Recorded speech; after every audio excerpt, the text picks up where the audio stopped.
ابن حزم رحمة خوای لێبێ لە کتێبی المحلا لە مجلدی حوتەم لا پڕەد و 1999 بەدواوە ئەفەرمێ لەژێر ئاڵا و ئەمیرێتی فاسق و گوناحکارانیشە جیهاد دژی کافران ئەکرێ چ جای پیاوچاکان هەروەها لەگەڵ ئەو ئەمیرەی بە زۆری هێز خۆی سەپاندووە و ستەمی لە مولەو کرد بەڵام ئەمیری لەشکرێکی جیهادیە کە دژی کافرەکان وەستاوەتەوە لەگەڵ ئەمیشا جیهاد دەکرێت هەروەکو کە لەگەڵ خەلیفە و ئەمیری پیاوچاکە ئەکرێت ئەگەر کەسێک توانی بە تاقی تەنها جیهادەکەیان دژ بکە بۆی هەیە کەوابوو ئەو قسەکەی ئەو تەواو بوو جیهادکردن دژی ئەو تاغوتانە فەرزی عینە مسلمان نەتوانە بە تەنیاش بیکە بە تایبەتی لەگەڵ ڕەخسانی هەلی گونجاوە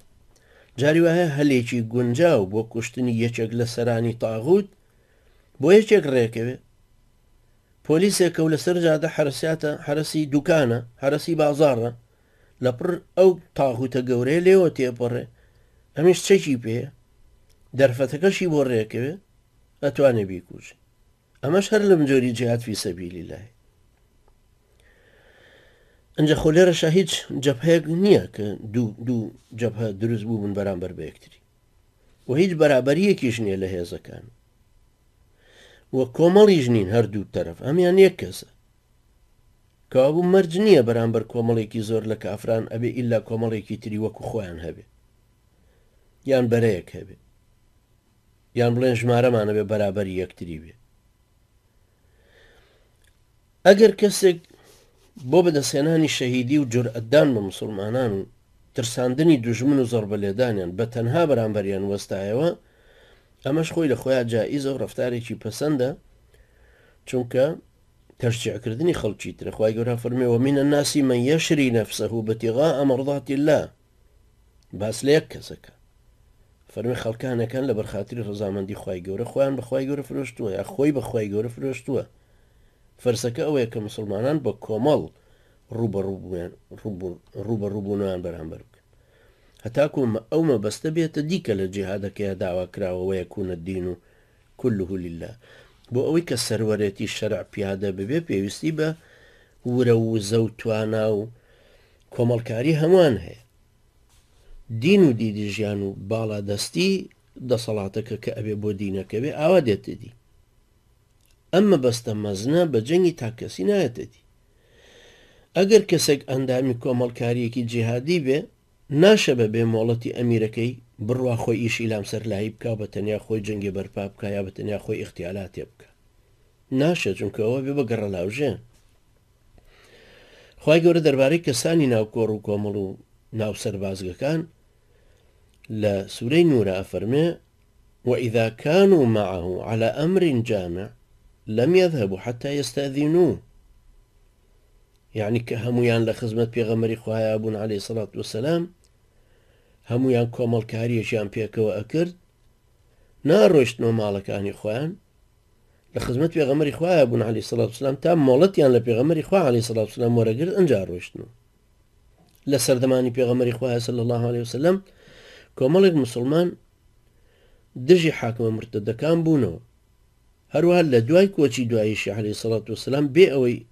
بەرەو ڕیز و وڵاتی کوفر لە بەرەو ڕیزی وڵاتی ئیمانداران جودا بوو بێتەوە ڕوویدا کاتێک ئەسۆدی عانسی کە یەکێ بوو لە پێغەمبەرە درۆزنەکان لافی پێغەمبەرەتی لێدا بوو بە دەسەڵاتداری یەمەن هەموو خاک و خەڵکەکەی خستە ژێر دەسەڵاتی خۆیەوە فەیروزی دەیلەمی خوا لێ ڕازی بێ کە بە زاهیری لە لایەنگرانی ئەو بوو بە فێڵ چووە بندەستی و کوشتی هێشتا پێغەمبەری خوا صلی الله علیه وسلم لە ژیانا بوو و ئەوەش بە تەفسیلی ئەوەش ابن کەثیر ڕەحمەتی خوای لێبێ لە کتێبی البیدایە والنهایە لە مجەلەدی شەشەم لە لاپەڕە 302 باسی کردووە پێغەمبەری خواش عەلەیهی سەڵات وەسەلام نەنوکوڵی لێ کرد و نەکەسیش لە یاوەران وای دەربڕی کە نابێ ئەمە و شیاو نەبووە یان بوو بێ بە جەڕەخنەی ئەوان کەسیش نەیوت چۆن فەیروزی دەیلەمی پێشەوەی بەرەی کافران و بەرەی مسلمانان لێک جودا ببنەوە شتی وای کردو یان یەزیدی کوڕی ئەلوەلید و ئەو کۆمەڵە مسلمانێک کە لەگەڵ یابوون هەڵمەتیان کردە سەر خەلیفە خەلیفەکەش ناوی وەلیدی کوڕی یەزیدە، کوشتیان چونکە بە فسق و بەلادینی ناسرا بوو. هەروەکو ئیبن کەثیر لە بداية والنهاية باسێکە هەروەها ئیمام ابن تەیمیە لە الاختیارات الفقهیە لە لاپەڕە 309 بەدواوە، و هەروەها ابن عبد البر باسیەکاتەوە لە کتێبی تری خۆیان. ئەم کابرایە ناوی یەزیدی کوڕی ئەلوەلید ئەمەویە، ساڵی 86 کۆچی لەدایک بوو، ساڵی 126 کۆچی ئەمری خوای کرد، یعنی 705 زاین 1300 ساڵ لەمەوە پێش. ئەمە بە یەزیدی سێەمە ناسرا. ئەو کەسەی کە ئەم ئینقلابەکەی بەسەرا کرد و خەلیفە بوو مامی خۆی بوو، مامەکەی ناوی ئەلوەلیدی کوڕی یەزید بوو. جا ئەم ناوانە چونکە ئەوەندە تیکرارە بنە و لێمان تێکەڵە بن. ئەوەی ئینقلابەکەی کرد ناوی یەزیدی کوڕی وەلیدە،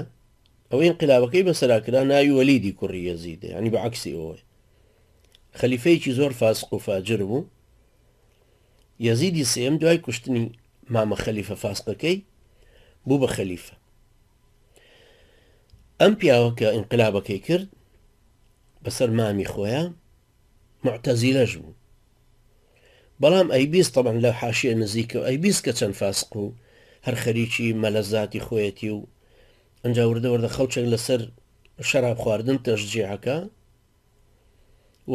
ڕێزی قورئانی نەگرت بوو لە جارێک لە جارەکانە لە دیوەخانی خۆی. ئەمیش زانی بووی. ئیتر ئەم پیاوە کە ئینقلابەکەی کردو هات وتاری بۆ خەڵکەکەدا ویستی خلافەتەکە بجێڕێتەوە سەر سیرە عومەری کوڕی عەبدولعەزیز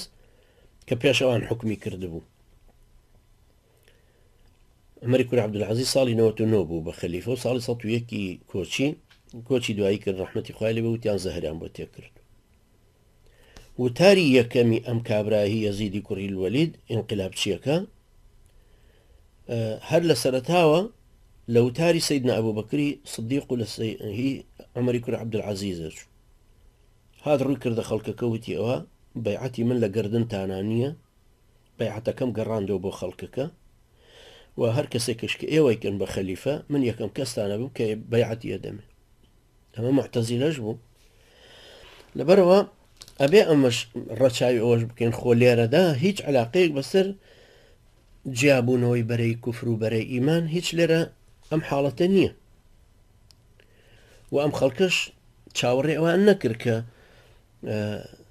کۆمەڵێکی یەکجار زۆر بن، بەڵام ئەیانتوانی ئەم حاکمەکە بە نەزەری خۆیان مرتد بوو بێتەوە، ئەگەر مرتدیش نەبوو بێتەوە فاسقێکی وا گەورەکە تەشجیعی فسقەکەی کردووە، چونکە کابرا لە وتارەکەیە یەزیدی کوڕی وەلید ئەڵێ من لەوە ترسام فسقی ئەم وردە وردە دابەزێتە خوارەوە بۆ ناوتان. پاشان بەیعەتەکەشی جێڕانەوە بۆ خەڵکەکە وەکو مافی ئەو خەڵکە خۆیەتی کە اختیاری خەلیفە بکە.